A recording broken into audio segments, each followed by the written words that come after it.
Hey, welcome to Ditch Digger CEO. Chris, we got a character today, don't we? We sure do. He looks awful familiar as well. Yeah, he's kind of goofy looking, but you know what? He's a good dude. Looks aren't everything. Been on before, Welcome, but aged a little bit. welcome to Ditch Digger CEO. We got one of my favorite people in the world on today. My son Austin Rabine, as some people call him. I call him Rabine. And Chris is going to do a lot of this interview. We're going to ask a lot of the questions, but we interviewed Austin how long ago, Chris? 4 years ago. 4 years ago. So lots happened in 4 years at the Rabine Group and the life of Austin Rabine and myself and the Rabine Group of companies. So we're going to talk a little bit about maybe a little bit before we left off last time. So we'll go back, we'll go into a little history with Austin and then get into the scoop and where we're at today. So, Austin, welcome to Ditch Digger CEO, baby. Thanks for having me. Excited to be back. Thanks for being on. So Austin, we'll go through, kind of go back again, like we, kind of a little bit of upbringing history. Some people won't listen to that first podcast, so we'll get that, and then Chris will ask questions. Mostly, I'll jump in because I can't keep quiet for too long. And we'll go through it. We'll get this done in about 50 minutes. We'll start asking Chris will write down. I'll write down some nuggets, gold nuggets that we picked up that hopefully everybody can learn from. Got it? Yeah. Got it. All right. Cool. Chris, fire away, dude. Get them going here. Austin, thanks so much for joining us again, man. How have you been for the last 4 years? We haven't talked to you since the interview, obviously. Yeah. Yeah, I haven't touched base with you guys in 4 years. There's a lot's happened. It's wild, dude. The only way we can communicate is through podcasts. So Father and son should talk more often than that, Chris. But you know what? We're busy guys, and he just doesn't love me that much. It's been good. A lot's happened. I mean, I think that when I was on that last podcast, I would have still been CEO and running just Site at that time. Which started in 2017. So Site started within the Rabine Group of companies, and then 2018 I spun it out, and my dad and I founded it, and I really just focused on that business for 2 years. And then 2020, my dad was kind of ready to take a step back and retire, and he was getting bored of what he was doing. We don't use that word retire. I never retired. No, did not retire, but took the chairman role, and I took over on the day-to-day as CEO of the Rabine Group of companies. And so I've been running that for the last 3 years, since early 2020, right before COVID. He saw that coming, and I think that he wanted to get out of here and not deal with the COVID wrath. So I took over just before that, and it's been great. I mean, COVID was super tough, of course, like was on most businesses. But we came out of it really strong, and we've grown every year since then significantly. It's been a lot of fun. We hired a CEO at Site who's kind of running the day-to-day there. Brought on a guy, Dan, that's doing a great job to continue, focusing every day on Site. I still work with him regularly and the Site team, but really kind of more from a strategic level, and then day-to-day for the rest of the Rabine companies.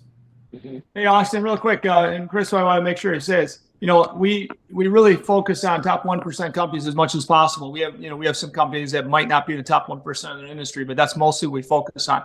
And even when we interviewed you, Austin, back then, really nobody was in that business. Number one, you're running Rabine Paving America, which is top in the industry at the time before this, and then you went to running, starting being the startup CEO of Site and the co-founder of Site. Okay, well, we looked at that as number one, you were already running a company that was top 1% in the parking lot paving industry. And then at that point we interviewed last time, as small as Site was, there was really nobody doing what you were doing. So, to say top 1% or top one, it was a no-brainer. Now we both had a vision, and we thought it could go crazy, and it has. So we loved it. I mean, Chris, you can go on, but I just want to make sure that, we talk about that, how this business is really topping its space right now and growing, and how Rabine Paving is probably taking, even in the paving businesses, have taken bigger market share also. So. Yep. Yeah, yeah, and I mean, since then we had a vision of what site could be. I mean, we were just focused on pavement assessments for property managers, property owners across the country, and we knew that eventually we could go anywhere in the world with it. And since then we've done that. I mean, we're doing pavements, we're doing roofs, facades.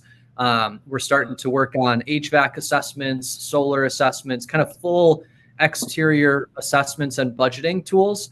And we're in multiple countries now. So we're all over the US, we're in Canada, Mexico, we're in I think 6 or 7 different countries in Europe, Asia. And so we've really been able to expand that business a lot. We just brought in some strategic partners that invested in the business, and that was really exciting because it was kind of when I first really just started focusing on site, one of our big customers, Prologis, was somebody that we just thought was a really cool company. I tried to network with them as much as I could and meet as many people as I could within the organization. And fast forward to today, where they're a strategic partner of ours, and we're growing globally with them. And so it's been a lot of fun. There's been lots happened. Wow. Yeah, well, let's definitely dig into some of that coming up here soon. But I am curious, going back to the beginning, like how did you come up with the idea for Site? How did you know that this was a much needed service in the industry? Well, so we had been doing like similar services for a long time. So and my dad can speak probably better to the founding of this service. But I mean, Dad, you were doing this for what, 20 years prior, 15 years prior? Yeah, probably 15 years prior. We started basically helping customers understand the engineering principles of pavements and basically how to make their pavements last longer, how to fix pavements that were totally in terrible shape at a young age of 4 or 5 years. Parking lots would be shattered in terrible shape. So we'd go in and assess and figure out the problems, and then help them with long-term planning. And that got to be kind of expensive, as Austin found out as he entered the business. And then go ahead, Austin, from there. Yeah. Well, and so we were still doing those for a long time, all the way up until 2016, 2017, where we'd send a pavement expert or a project manager out to a facility. They would walk the property, take measurements, take a bunch of photos with their phone, or even when this process first started, it was just with a digital camera, and then come back into the office. They'd put together this really a nice report, and that the customers loved, that would show the problem areas, give them a condition of the pavement, tell them how much they needed to spend, how much they should budget for the next the current year, and then looking forward for 5 years. And it was a great service that, again, our customers really loved. It was just really time consuming, and it was expensive to perform those. So once we started to do it more on a national level, we were doing it for Lowe's distribution centers, and we'd fly these people all over the country. And every 4 years, they'd probably have us redo these reports. And it would take 7 or 8 months to put these together. So, by the time we started, put the reports together, finally delivered it, it'd be 7 or 8 months by the time that was done, and lots of travel, time, plane tickets. So it was also really expensive. And when we first started, we started to play around with GoPros. Like, we would send out somebody with a GoPro to walk a parking lot. We actually sent video cameras out to some of our local partners, and they would put the camera on the front of their car, and they would drive the parking lot with their car. So we were trying all these different things to figure out how we could capture data faster and more efficiently than we currently were, because we knew that this process and this service was really valuable to our clients, because they had no idea what was going on their properties. And then eventually, a friend of my dad and I's had reached out to us that was working with a company that they were investing in, that was a drone network, essentially, and they had drone pilots all throughout the country.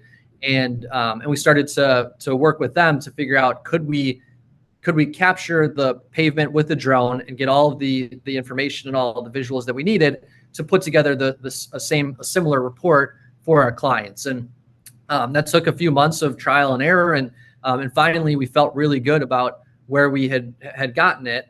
And it was around that time that my dad and I were having conversations about just the not just the opportunity with pavements, but the opportunity to take this across, in all assets of a facility, the roofs, every exterior piece of a facility, and be able to get information better, cheaper, better data, and then it's all digitized as well, right? So now it's not a PDF that they're receiving with an Excel file. Now they log into a platform, they can see all of the images, they can visualize it, they can see the pavement that they wouldn't be able to see otherwise, along with getting tons of good data and information. So that's kind of when we said this is a huge opportunity, and we really should spin it out as its own business so that we can build a team around it and focus on it, and it wouldn't get caught in the rest of the group, because if there's not focus on it, then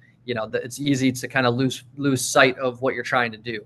No pun intended with sight, but yeah. Yeah. Wow. Yeah, so that's kind of where it came from. And we really, and we had tested it out with a number of clients initially, and the feedback that we had gotten was, and at that time it was really just pretty, elementary levels of showing the visualizations and what we had built. And even from that very beginning point, we had a ton of customer interest from large property owners, and that's really when we said, okay, this is something that we need to focus on and really build out as a great property technology business. Wow. Yeah. So there's so many verticals of this, Chris, that Austin is building with Dan. Dan, our CEO, the day-to-day guy, is an awesome guy. We'll interview him eventually here too. But there's so many different verticals that we're learning are viable verticals to this thing. Every single thing you can think about around a building can be measured now, right? The metrics can be built to not just understand existing conditions, right? But then also long-term planning and urgent needs and budgets and all that, right?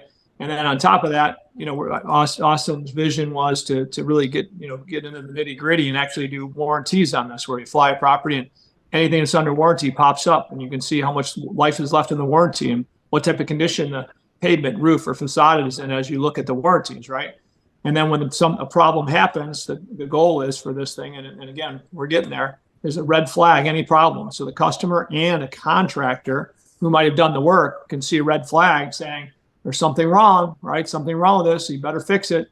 It's got 2 years left in the warranty, and it's looking like garbage, right? So anyway, there's so many cool things and so many directions we can go into. It's amazing. And Austin's been having fun as the leader of all our businesses now, kind of overseeing this and every other business, right? Yeah. Austin, so, obviously it's a great idea, and it evolved organically from, walking to driving to flying. How did you convince the ditch digger CEO himself that this was the right move? Well, I had to put it in numbers. Really it was because when we started out, it's kind of like, okay, how much would a customer pay for this, right? When you start to think about the cost of capturing the information, the time spent by the engineer that still needs to go through and review all of the images and put together a scope of work, which, by the way, has been cut drastically because we've applied AI to automatically detect a lot of those things. So that time and effort has been cut significantly. But really, we had to start talking to customers and say, what kind of value does this bring to you, and what a service like this, what would you pay for a service like this or the platform like this? And then when we came to that number of about the average cost per building that we realized somebody would pay, and then you start to look at doing market research around how many buildings, commercial, industrial, retail buildings are there in just the U.S. The market is really big. So really, once we finally started to put the numbers down on paper and look at it, that really showed us what the market opportunity was for a company like this. And that's just on the real estate side. There's municipalities that is, kind of a future direction of this business.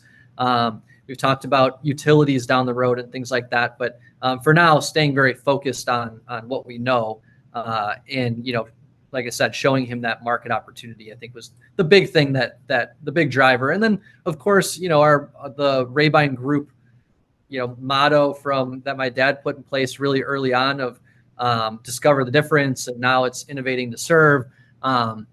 That also, is obviously something that we're always looking at, and this was a great new innovation and tool that we could bring to the industry that nobody else was providing. Mm-hmm. Gary, what was it like to first hear about this idea? Yeah, no. So I'm like any old school guy that's been in the business. We all think that we're so valuable that you have to have us walk in a site to figure out everything's going on the property, right? It creates value, personal value in ourselves that we think is abundant value, right? But gosh, if you can take that intelligence and put it into computer learning, artificial intelligence, and fly a property, it becomes way safer, right? Way more efficient. Like Austin says that let's say the Lowe's portfolio, industrial properties, maybe took, like you said, eight months to do. How many properties, Austin? 50 or something across the country? It was like 37 properties. So, okay, 37 properties. How many properties like that could you do in a month now, Austin, that business? Yeah. We've done, I think the most that we've done is 1,200 in a month. and we consistently do about 1,000 a month. So about 1,000 a month compared to 37 in 8 months, right? Without a lot more engineers, actually, right, Austin? Yeah, I would say probably about the same number at this point because of the AI that's been built. Now, the engineer isn't having to look at thousands of pictures like they were when we first started. They had to go through looking at all of these different images and identifying the defects in the pavements and the roofs. And now the AI does 90% of that. So we capture the imagery, it runs through the AI, and it tells us where the defects are, what the defects are. It's also quantifying them, and then gives us a kind of a certainty factor that then the engineers come in and they review that final report and they say, okay, is this accurate? Are there any adjustments that need to be made to what the AI has given us? And then really what their job becomes is more customer facing than just internal facing, because now they're having conversations with the property owner or property manager about what are their goals about the facility. How long are they holding on to it? Do they have a tenant? Is it vacant? And all of those things kind of determine how that facility will be maintained. So now they're taking the report that was created by AI, and they're just making those customer specific tweaks to get it to the point where it makes sense for that specific building and that specific customer. So their job now is a lot more customer facing. But to your original point, Dad, it's probably at this point we're probably about the same amount of engineers as when we were doing it the old school way. Yeah, so somewhere around, let's say 30 times, right? 30 times more efficiency on a monthly basis and the work you can do. Because of the investment in a lot of technology and artificial intelligence and drone scripts for drone pilots, all the things that you guys do that we do every day over there. And it's just a lot of fun. But again, it's just an example of, Chris, where ditch diggers got to get out of the way sometimes. I thought I had a pretty good idea. My customers love what we were doing for them, but we were doing about 50 million square feet of assessment a year.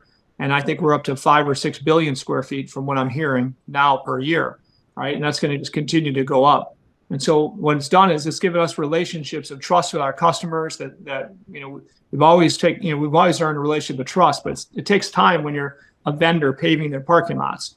When you're next to them building this technology and you're next to them solving their problems, I can tell you it's amazing that the customer relationships that Austin and our team have gained with our customers, our sales leaders, our project managers gain amazing relationships of trust. Because we're always just looking to solve their problems on a constant basis at a price. Okay, we say how much we're getting done, but the price is about 5 to 10% of what it would cost with boots on the ground. So it's efficient, it's inexpensive, and it's amazing value to our customers. So But again, that's an example of, we get 50, 55, 60-year-old guys like me. I love business, but we need to get that young blood in there with today's technology to jump in. I'm just fortunate as heck.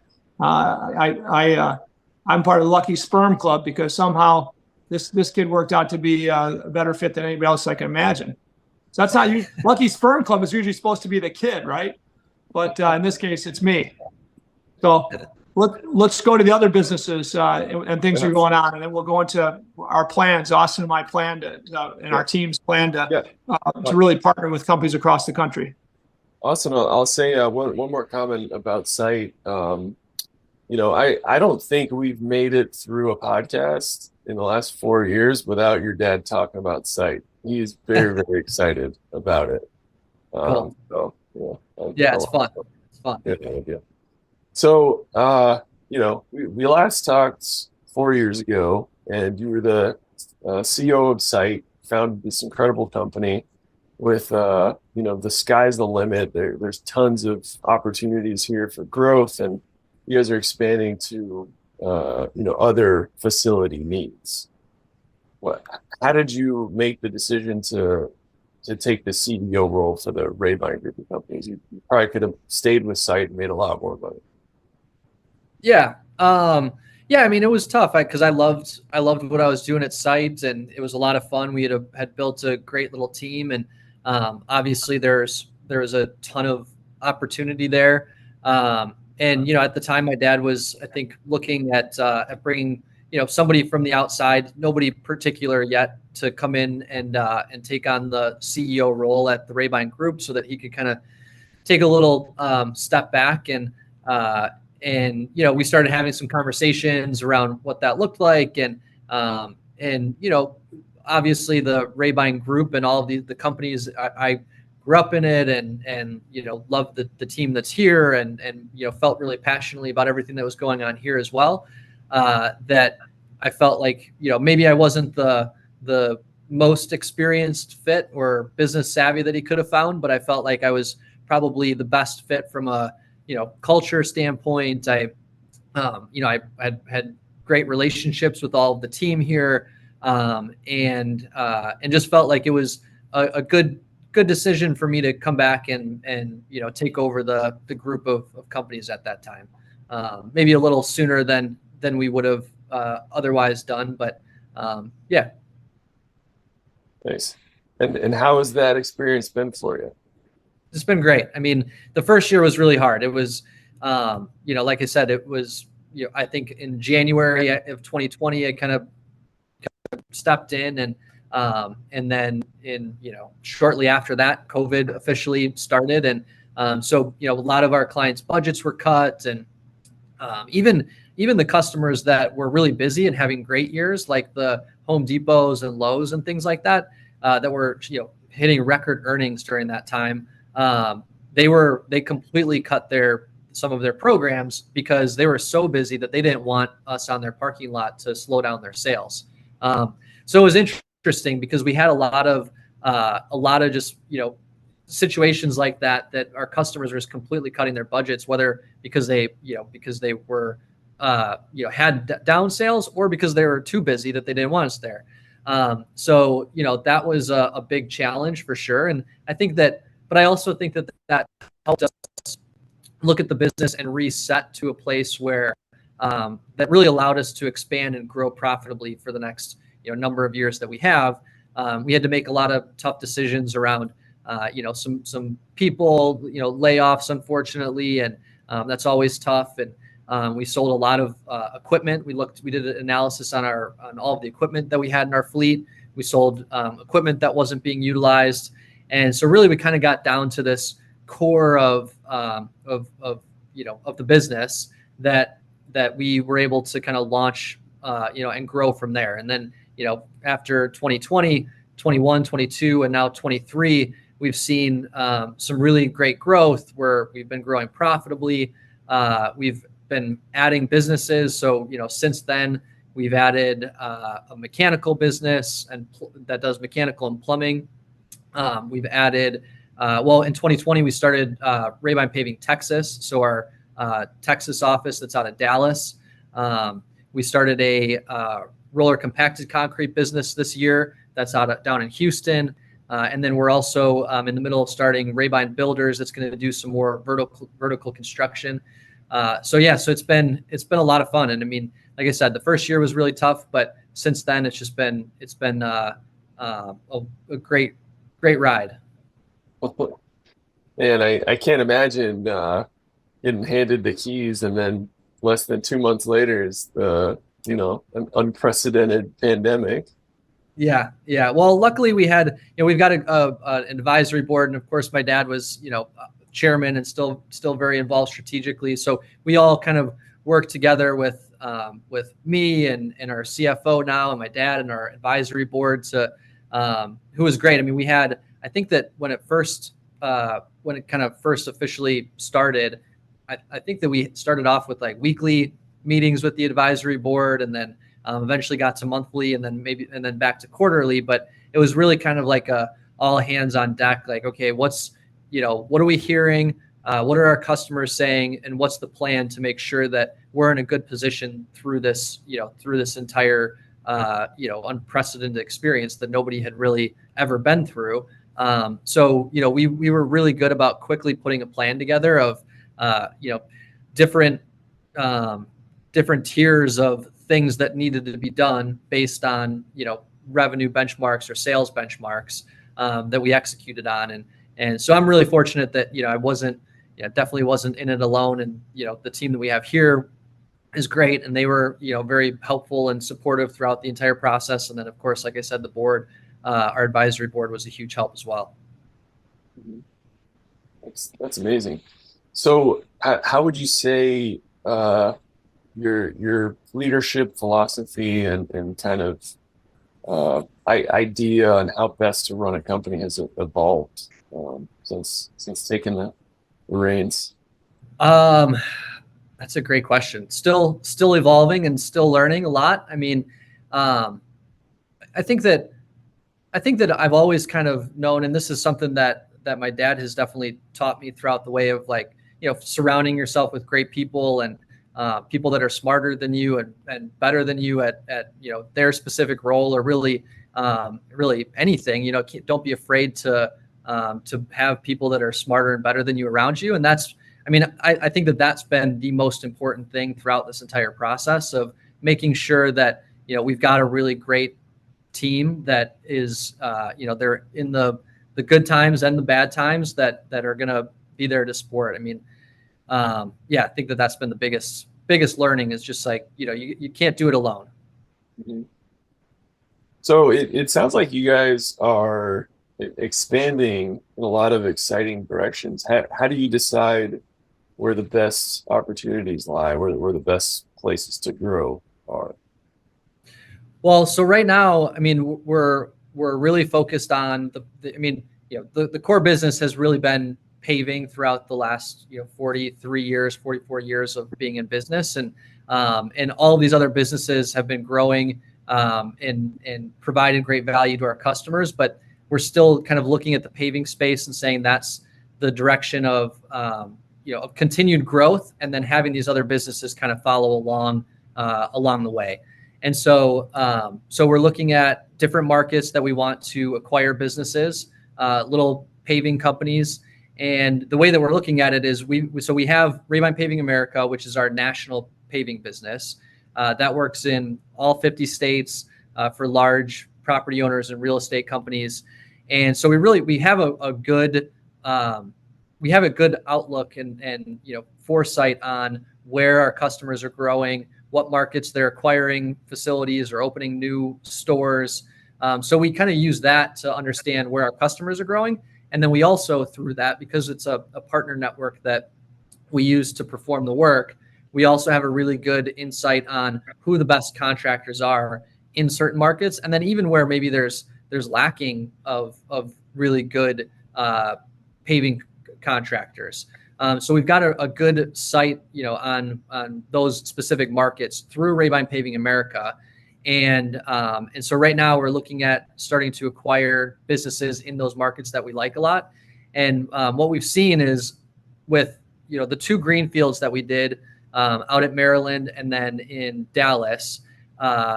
We've seen that we can drive sales and through our relationships into each one of those businesses and grow fairly quickly. And so as an example, in Texas, we started in 2020. This year, in 2023, we'll do about close to 25 million in revenue. So we were able to really kind of scale that business fast through relationships that we had here in Chicago, or relationships that we had through Site or out at Maryland. And all of those larger companies, they have offices in those other markets that either, if we don't already know that office, that we have a warm intro and they take the meeting, and then we start to build a relationship really quickly. And so what we want to do is we want to avoid some of those growing pains of starting, from scratch, which are finding great talent. I mean, we go through a lot of talent and people to finally get to a core team when we don't have a big presence or name in the market.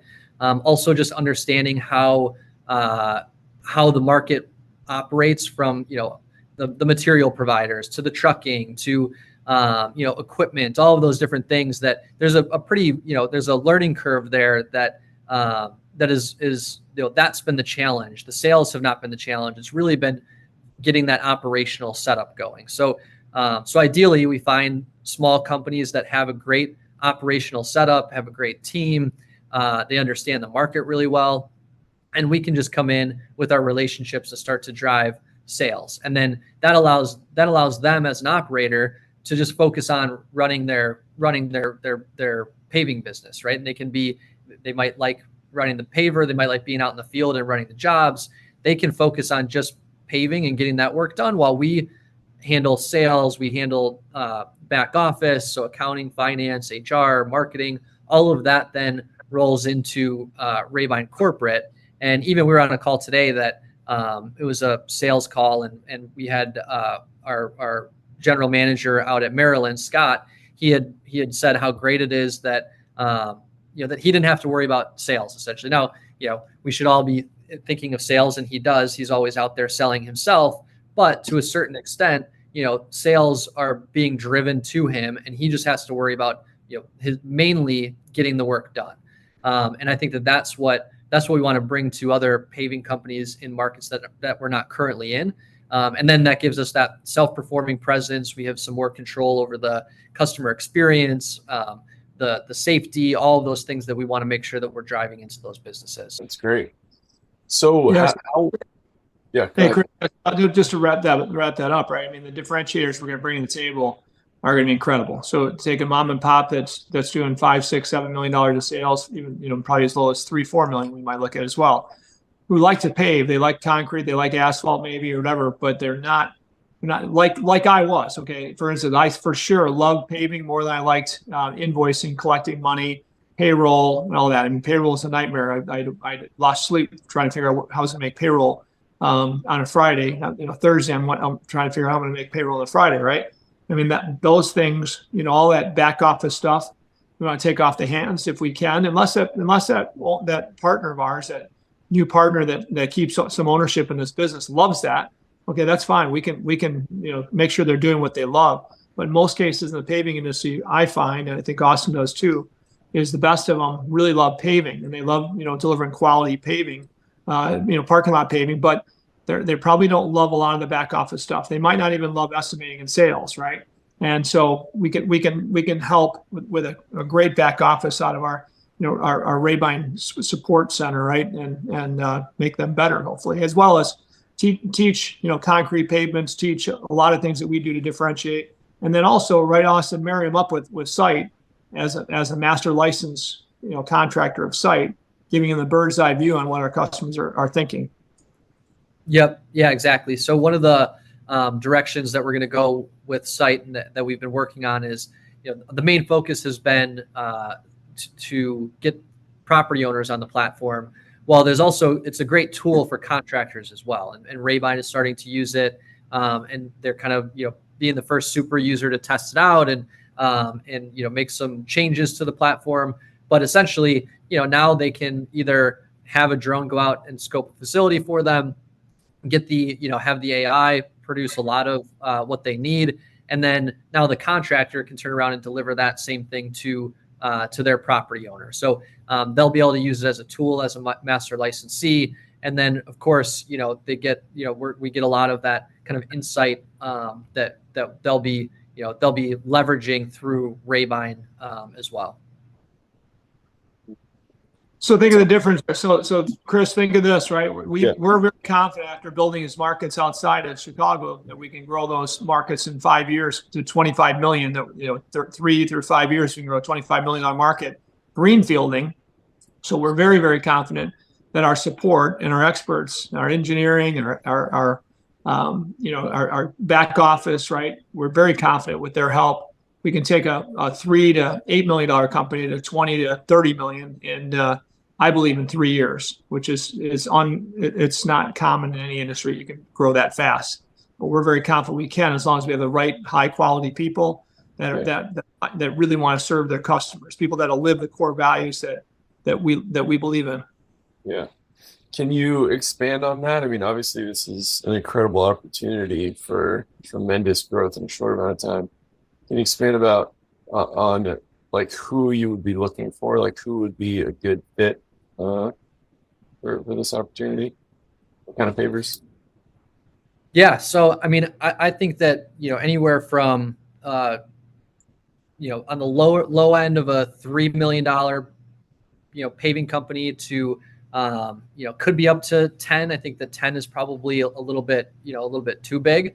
But that smaller paving company that, like I said, it has a great team, has the equipment in place, and maybe not even all of the equipment, right? And it doesn't really, and it doesn't matter who their customer is, in my opinion. It could be maybe they're doing more municipal work or work with GCs, because at the end of the day, we're the ones that are going to bring the relationships with the property owners. So our customers are, we're going to grow with, and we're going to bring those relationships to the table. So it's almost ideally somebody that's not currently working with them. But of course, that's the space that we're in. So a smaller paving company in that kind of in that revenue range, I think makes the most sense. And I think that we can drive the most value to, because we can grow to that $25 to $30 million very quickly. Awesome. In any specific geographic areas that you're most interested in? Yeah, right now we're looking, down in Florida, so the Tampa area. We're looking at Atlanta area, out in South Carolina. We've been having some conversations that we like a lot. So kind of that, and also Nashville. So some of south of Chicago. We also like it because obviously you can work year round, right? So that's been a big value to having the Texas office, is having year round business. So we like that seasonality piece of it. And those are the first markets that we're initially looking at. Yeah, and I'd say, Austin, we're looking at adding a couple markets in Texas to Rabine, Texas. We got a couple of our best leaders in that marketplace, growing that, and we can throw a lot more on their shoulders, right? But yeah, Yep. Lots of opportunity. This, Austin, I mean, I think you kind of mentioned it, right? We're going to be looking for partners across the country that will partner us to champion different marketplaces. I say champion because you get to 25, 30, $40 million in sales. You're one of the leaders in the market in commercial pavement maintenance.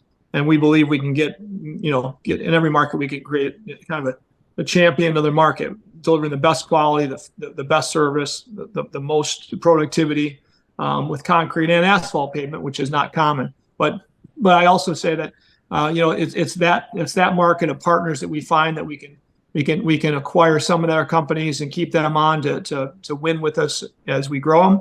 And then the master license agreement you mentioned, facade maintenance companies and all that too, correct? Yeah, exactly.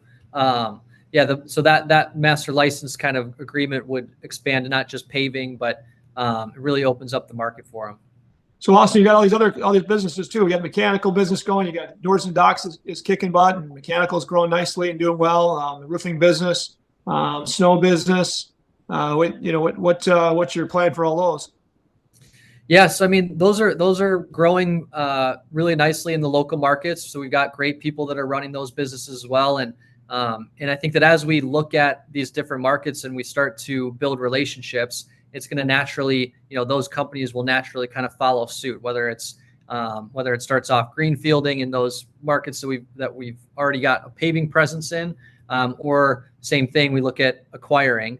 And then, we've got Rabine compacted concrete that we just started, which is exciting. I think that that's something that, again, kind of another tool for a paving company to be able to leverage and sell to their customers and in their market. But it's a new innovative, it's not necessarily new. Some of the things that they're doing now are newer, but it's, a really strong concrete pavement that we're going to be doing all over the country. We've got about 10 million worth of work lined up for next year already, and we just started this a few months ago. So it's a really great product that we can offer. So a lot of those other services and different innovations that we're bringing allow, whoever we partner with or, in those specific markets, they also have all of these different tools that they can leverage to sell to their customers down there too. So that's another, advantage of partnering with us. Great. It's great. So you mentioned some specific tangibles you look for in up and coming pavers you would want to partner with. Are there any key intangibles you look for? Like, obviously same shared core values, but anything else? Yeah, I think the same core values, like a similar culture.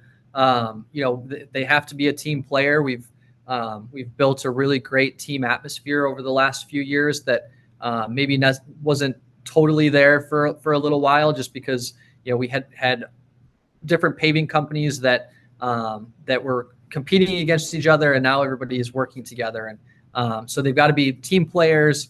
They have to have share the same culture. They want to grow. They have to want to grow fast. Not everybody wants that, and it's going to be a challenge if somebody kind of likes being smaller, and we're going to expand, and it's going to be stressful, right? There's going to be some things that come with that growth that not everybody likes, and that's fine. So I think that having that right attitude is good, goes a long way, and that's something that we need to vet as a team to make sure that they're a good cultural fit. So really, Chris, it's like we want to take these markets. We want to champion each market we go into with a great partner. And we want to take what I would call, when I was that size, and let's say 3 to 7, 8 million, I really was that ditch digger with the mullet and the cut off sleeves, right? Just wanted to pave parking lots. And I want to take those ditch diggers, we want to create CEOs, right? We want them to be running businesses that are 25, 30 million in size, that they have keep ownership in. And we help them with all the professionalism that we can give them and all the differentiation and innovation we can give them to be really first class CEOs. So that ditch digger CEO theme thing is going to continue when we do this. Literal ditch diggers to CEOs. Love it. Love it. And what is the kind of ideal timeline here to add these 20 to 30 paving partners? We're going to start to get pretty aggressive about it over, starting next year. Next year, I think my dad's talking 5. I think 3 is a good number to try to hit to acquire next year. Wait. I'm just talking 2 or 3, dude. Maybe I was talking 5 at one point, but 5 is probably a little aggressive the first year. You got to figure it out, but definitely within a few years, I think us will be ready for 5 to 7 a year, which is not easy. So we got to be ready for it. Yeah, ramp up to it. I mean, we have to find a good team that can help vet these partners and these potential partners. People that will be able to integrate them once we do bring them on board. So we got to put a little team together that's really going to focus on this acquisition strategy. And I think the first year probably 2 or 3, and then ramping up as we get better and as we kind of build a pipeline of these potential acquisitions. Then I think that we can ramp up to that 5 number a year until we're in all of the major markets and self-performing in all of the major markets we want to be in. Yeah, sounds like a solid plan. So That's awesome. So that sounds like, 5-ish years. You'll get 20 to 30 of them. You're doing Yeah. 5 a year. So how does this? I mean, this is obviously a big chunk of your next 5 to 10 year plan, but how does this factor into the overall 5 to 10 year plan over at Rabine? As far as all the other businesses as well, Yeah. Just yeah. overall. I mean, I mean, this is definitely a big priority as we, as we look to, as we look at what some of our competitors are doing and how they're growing. It's a big priority to make sure that we're staying ahead of them, and we're expanding into these other markets. I think that we start to look at, as these other businesses like mechanical and doors and docks start to mature a little bit, and really get a good hold of the Chicago market. I think that we then start to figure out what what their growth plan looks like. If it's greenfielding, if it's acquisition, in what markets they want to go in. We've got Doors and Docks has been traveling a little bit for some big customers, so they're starting to understand some different markets and work with national players. So they're looking at that, and then we're going to continue to look at different ways that we can help our customers. I mean, we've this year we brought a new product to a big customer of ours that wasn't a program that they had before with Liquid Road, to be able to, they were looking for a solution that was not quite as expensive as an overlay, not as cheap, or not as long or longer lasting than a seal coat. And so we started to play around with some different products, and we built this really great program out for a big customer of ours that is going to continue to grow. So looking at where we can find those niches to be able to help our customers really build programs within what they're already doing to solve problems as they're growing. So we're going to continue to just constantly listen, constantly be open to new technologies, new things in the industry, and grow that way. So it sounds like you're offering these upcoming pavers the opportunity to, work with a top 1% company, but also, they can focus on their core work, and sales and innovation will be taken care of. Like, you guys have your finger on the pulse. You're finding the latest and greatest at all times. Yeah, exactly. And I mean, even just this week, I was having conversation with, last week, I was having a conversation with our self-performing offices, and we've got a cool kind of new product that a drone company is coming out with. That it's a drone in a dock, basically, and we want to test it out on some of our construction sites. So I'm talking to each one of them, saying, okay, do you guys have any good candidates that are longer projects, more than a month, that we could put this drone in a box on site, and you can fly it. I could launch it from my computer here if it was in Texas, and it flies around, takes all the images that I want it to, and then I'm watching it as that happens. And so that's just an example of something new that might turn out to be something that we use in the future, or maybe not. But we're always testing different stuff. We're always investing in exploring different technologies. So that's going to be something that these businesses will be able to tap into and have access to, because it's just something that we naturally do. That's awesome. It sounds like a really exciting opportunity and a great partnership, like a real win-win there. So our goal is really to take these family businesses, most of them, right? They're going to be family business, probably, somebody that's been doing it for a little while that loves what they do, and really invest in them and buy a large, majority of their business. But then their second bite of the apple will come with, we think, within whatever, let's say 5 to 8 years, maybe 9 years at the tops. And their second bite of the apple is going to be way, way bigger than their first bite, even in a smaller percentage, because we know we're going to be able to grow them, their value, we think 10 times the value that they're valued at today. And so it'll be a lot of fun to see the progress and the success and how it pays off. to great companies. And we're going to say, in our industry, there's about, I don't know what the number is today, Austin. When I looked at this a few years back, there's like 50,000 companies in the country consider themselves commercial paving companies. And so really, and the average size is a few million a year, 3-4 million a year in revenues. We want to take these companies, get to be top 1% of the industry. So basically, if you look at that, it'd be one of the top 500 companies in the country. And we think we can do that. So again, we'll be interviewing these companies as Ditch Digger CEOs, top 1% companies. It'd be kind of fun, right? And I think we can do that. And by the way, so we're going to have to wrap it up pretty quick. It's my takeaways are, I realized where I learned all this stuff from. He said differentiation a bunch of times. He said solving our customers' problems, Chris, right? Yeah. What do I talk about? Where do you think I learned all that from? Differentiation. And solving customers' problems, right? And Austin a few times, all those things. So I guess everybody knows now where I learned this stuff from, huh? Yeah, I'm the one that taught him it all. No, it's been, I mean, that's been what's been ingrained in our culture, because that's what you had taught everybody, taught the leadership, taught, that's really what you grew your business on, and why we're here today. So I mean, that's it's all the common words that we use every day within the organization still.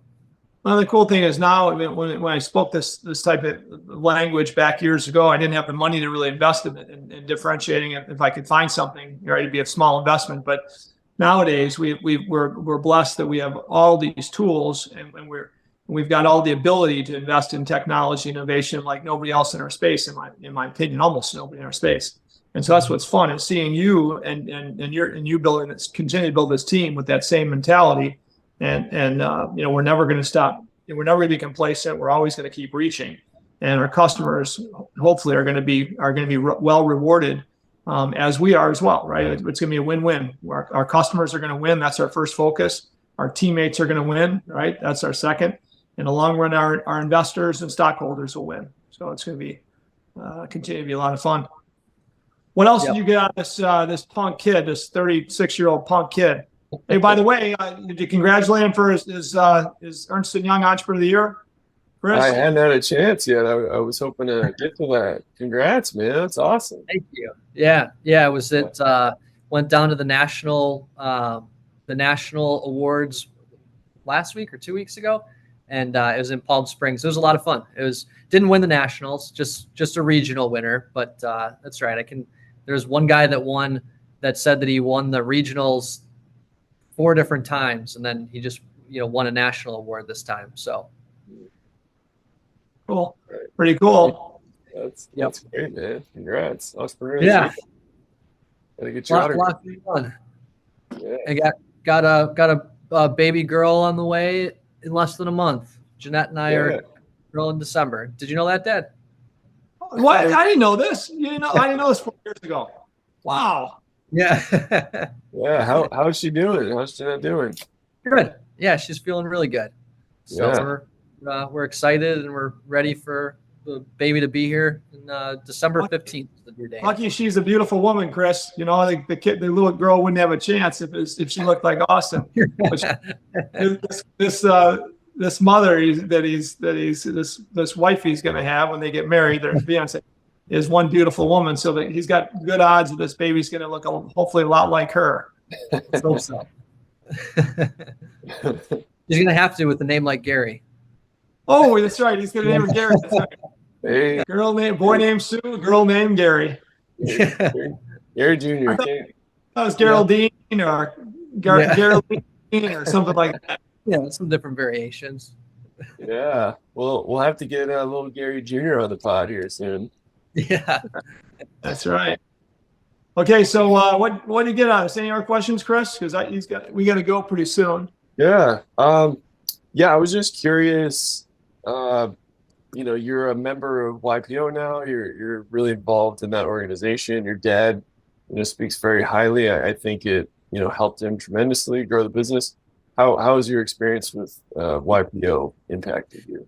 Yeah, it's been great. I mean, I've been in for 6 years now, and so I got in. Obviously, I had seen, and heard from my dad how much of a how much of an impact it made to him personally and professionally. And I think that some of the biggest growth years of the business, my dad will kind of equate back to some of the relationships and things that he learned within YPO. And I've had the same experience. I mean, it's been phenomenal. I've got an awesome forum that we meet once a month, and all just really smart, ambitious people in whatever industry they're in. And again, it's the 1% within their industry, and I get to learn from them constantly and hear their experiences about things that I'm going through. And so it's been really, really awesome. Not just from a professional standpoint in business. Yes, that is probably most of what's discussed, but also personally and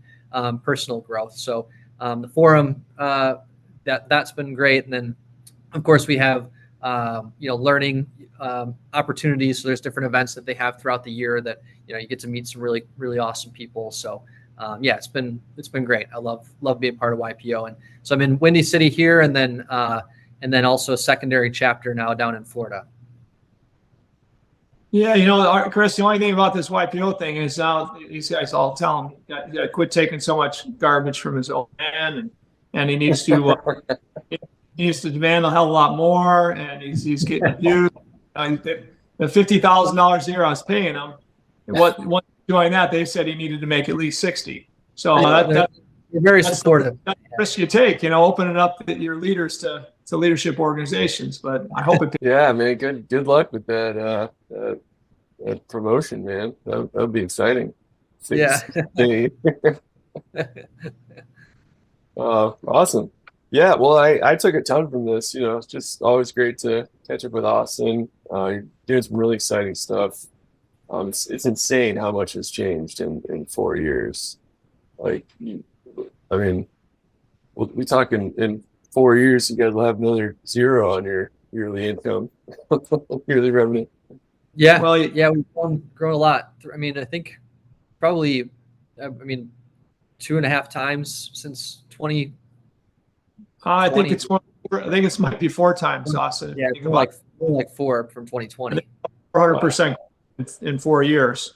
Yeah. And all the business combined, right? I think it's about, if you look at it, it's about that, I think. But, yeah. Yep. Which is, it's not bad. I expect a little more than that in the future. But Austin knows he's got a responsibility. He's got to hit 600% the next 4 years. Otherwise, we're ramping up. We'll get there. Otherwise, he won't be up for that next $10,000 raise coming up in 4 years. Yeah, man, you got to earn that. Yeah. A measly 4x in 3 years. Come on, Austin. So what else do you pick up? What else do you pick up, Chris? What are your nuggets here? You're taking away?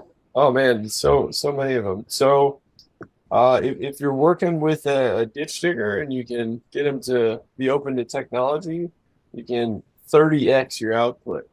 That's pretty exciting. Yeah. And the ditch digger wins too. It's a good deal. Ditch digger wins big time. To maximize your leadership capability, make sure you have a great team to help you make decisions and manage the team. Innovate to serve. Your new slogan is that there's a lot to unpack there in those 3 words. It's a very powerful sentence. I like it. Stay innovative. That's obviously incredibly important. And create great partnerships for maximum growth. Austin, where can our audience find out more about you? One more you didn't get there that I picked up on. Now, he got this totally from me, all right? But when he watched me build business, and he didn't meet all the people around my business all the time, he said, Dad's not that smart. How's he doing this? And eventually, he met people around me. He said, wow, that person is way smarter than Dad. Holy cow, that person is way smarter. The receptionist is way smarter than Dad. And he realizes now where that came from, right? He got that from me. That's fine. Yeah. It's true. He said, hire people smarter than yourself, right? And that's definitely but a lot of people are afraid to do that. So Austin's always been really good at not worrying about somebody coming on board. He has to pay more than he makes that's working with him. And that's not always common. A lot of leaders are afraid to hire people that they think that might take their jobs, right? Or they might have to pay them more than they make. And that's a bad thing. You know, as a leader, Austin's always been one not to worry about what other people are making, even in many cases they make more. Even today, there's many of our key people make a lot of money, a few more than Austin, which Austin's good with that. He knows in the long run that you know, he'll win if he hires great people that are invaluable, right? So I think that's a big point that I think anybody should live by. Yeah. Well, I would argue that's the smartest thing you can do is hire people that are smarter than you. Yep. Yep. I agree. And Yeah, it makes your life a lot easier. Like, you know, the business grows faster. You got great people. You learn, and it's just makes your life easier. Yeah. Amen. Austin, where can our audience find out more about you? Rabine.com? Yeah, Rabine.com. No, I mean, LinkedIn, Austin Rabine, or Instagram, Austin Rabine. Those are really the only two social media that I kind of use. And otherwise, Rabine.com is where our businesses are. And then SiteTechnologies.io is the site website. Awesome. And if there's any paving companies in those markets we talked about interested, and you know, contact Austin or I through my social media or Austin's. All right. Any paving companies that want to be part of the master license agreements nationally, we'll be rolling those out probably the next 8 months to a year. I'm thinking, Austin, right? Yeah. I mean, at least, yeah. Yeah. Awesome. Well, thanks so much for taking the time to talk with us today, Austin. Thank you, guys. See you in 4 years. Good time, Mr. Rabine. All right. Gary, you want to do the sign off? Yeah. So hey, thanks, Austin, for being here. Really appreciate it. And you know, it's awesome. It's awesome hearing stories of all these ditch digger CEOs we have on, but really nice hearing from my boy, and who I'm proud of being his father.